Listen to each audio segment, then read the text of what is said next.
Hello, and today we're going to be talking about a 1967 film from the USSR.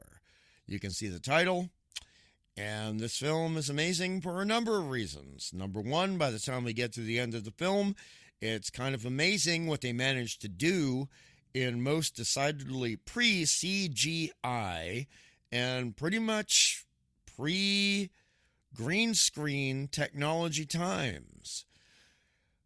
Russia wasn't really doing a lot of green screen at this time. So you have a lot of stuff that was incredibly difficult to pull off, particularly within the last 20 minutes of the movie.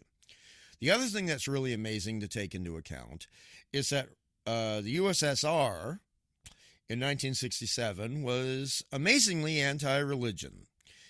And this film is very pro-religion. It's not only very pro-faith, it's very pro-Christian, but not only is it pro-Christian, it is, and that's amazing for a horror film right off the bat, it is very pro-Russian Orthodox Church. The film looks to be anywhere from taking place 300 years ago, maybe 1,000 years ago. We're not quite sure. It is a subtitled film, so a bunch of the ticky-tacky tardy and dumbasses are probably never going to bother to watch it. I don't care. We have a very, very charming, ne'er-do-well, almost anti-hero hero. This is Koma. Koma is an orphan. Koma is a Cossack. Koma is proud of being a Cossack. He's not that proud of being the Russian Orthodox version of, Friar Tuck from Robin Hood. And he basically has to be looking after a newly deceased person for 3 nights. It's going to get rough. By the end of the film, it's amazing. The actress who plays this deceased daughter of a very important person in a very small town in the USSR,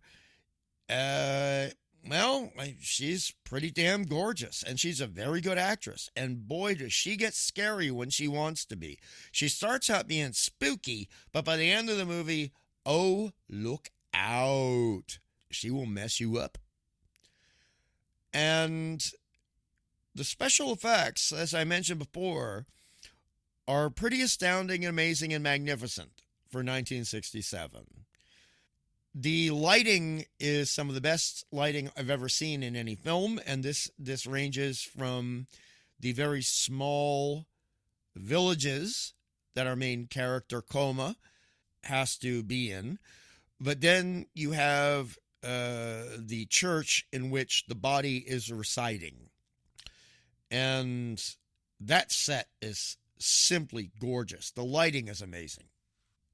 By the end of the movie, you've got some of the best monster costumes and makeup effects you could ever ask for. Leading up to that, about 10 minutes before we see the monsters, you see some amazing facial work from the young woman playing the deceased daughter. Now, as far as Koma is concerned, very subtle acting. I mean, this character, like I said, he's an anti-hero. He's not perfect. He's not going to be the guy with the big shoulders you generally see in a scary movie from that time period in the United States. But it's going to be worth watching this film because you get everything you want out of a horror film, and yet it has no boobages. It has no cursing, no swear words, and it has no gore. So it's a pretty superb portrayal of a person who doesn't really have faith at the beginning of the film, and then in order to survive, they really need to embrace their faith, and they realize they really had it all along, and it's the only way this sucker manages to stay alive until the end of the movie.